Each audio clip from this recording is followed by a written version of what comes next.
నమస్కారం. మను కథలకు స్వాగతం. ఈరోజు మనం ఓ తల్లి కథ అనే ఒక చక్కటి కథను విందామండి. రచించిన వారు బలభద్రపాత్రుని రమణి గారు.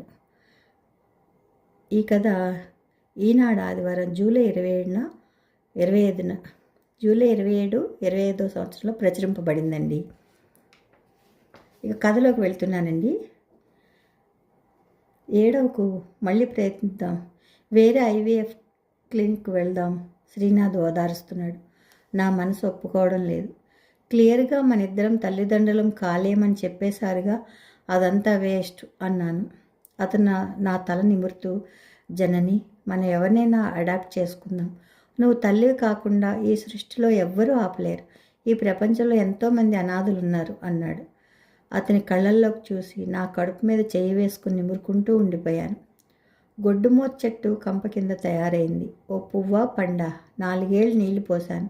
అనవసరంగా దానిమ్మ చెట్టు కొట్టిస్తూ పక్కింటి శేషమ్మగారు అన్న మాట నాకు గుచ్చుకుంది.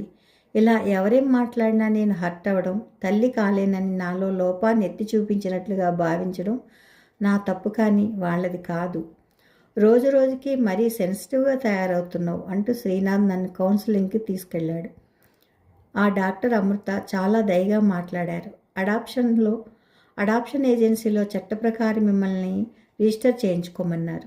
నా పాత జీవితంలోకి మళ్ళీ వెళ్ళమని, నేను మానేసిన బేకింగ్ మళ్ళీ స్టార్ట్ చేయమని ఎన్నో విధాలుగా నచ్చ చెబుతూ నాకు కౌన్సిలింగ్ ఇచ్చారు.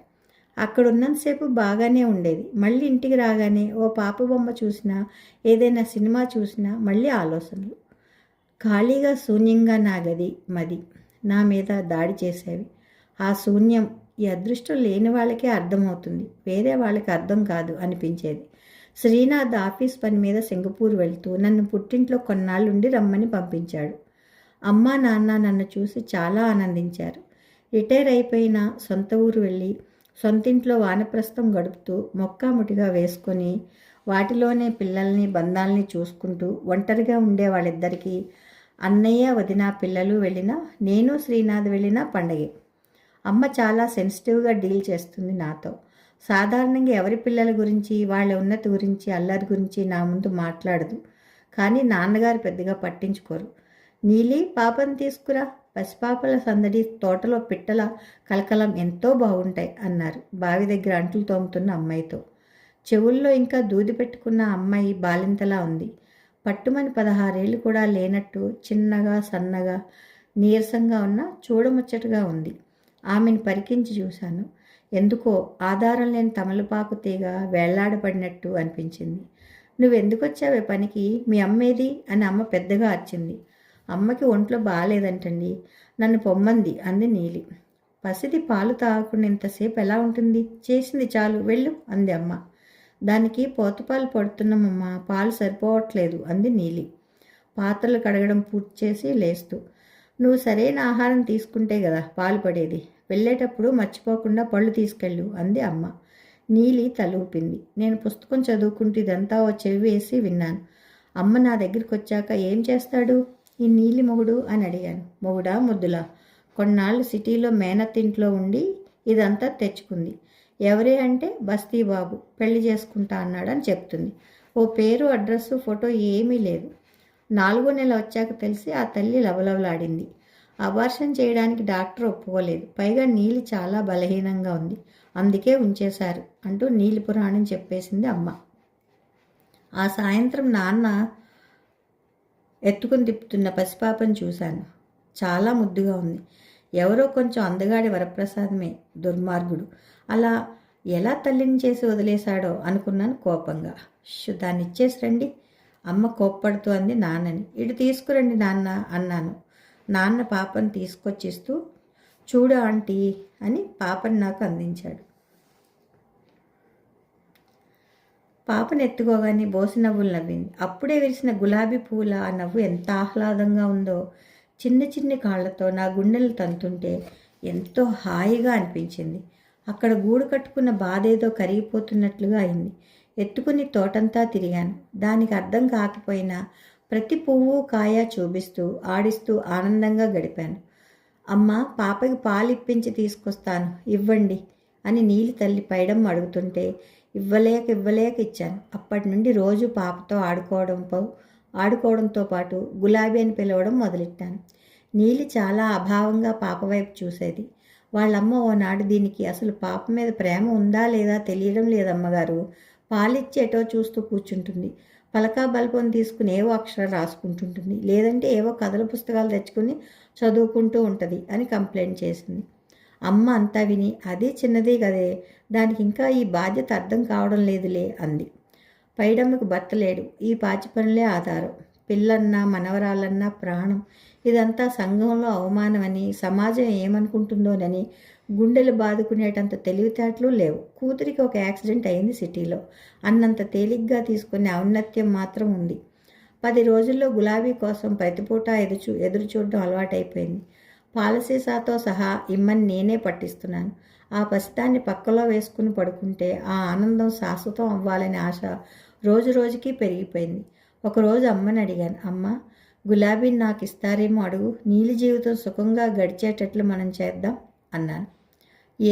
ఏం తల్లి బిడ్డను అమ్ముకోవడానికి ఏ తల్లి బిడ్డను అమ్ముకోవడానికి ఇష్టపడదు, అందుకే అసలు దాన్ని తీసుకురావద్దని మీ నాన్నకి చెప్పాను, అమ్మ ఘాటుగా చెప్పింది. కొద్దిగా బాధపడినా అడిగి చూస్తే ఏం అన్నాను.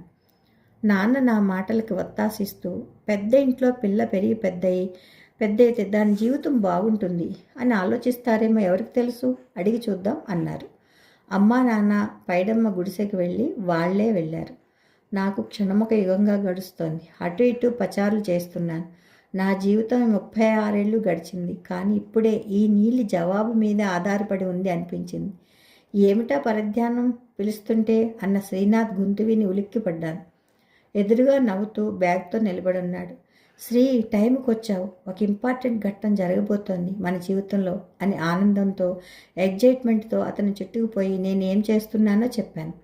శ్రీనాథ్ అంతా విని నన్ను కూర్చోబెట్టి తను నా పక్కన కూర్చున్నాడు. ఎక్కువ ఎగ్జైట్ అవ్వకు, ఇస్తారో లేదో అన్నాడు. నేను నీళ్ళ అసహాయత, పైడమ్మ ఆర్థిక స్థితి అన్నీ వివరించాను. అతను అంతా విని అయినా నాకు డౌటే అన్నాడు.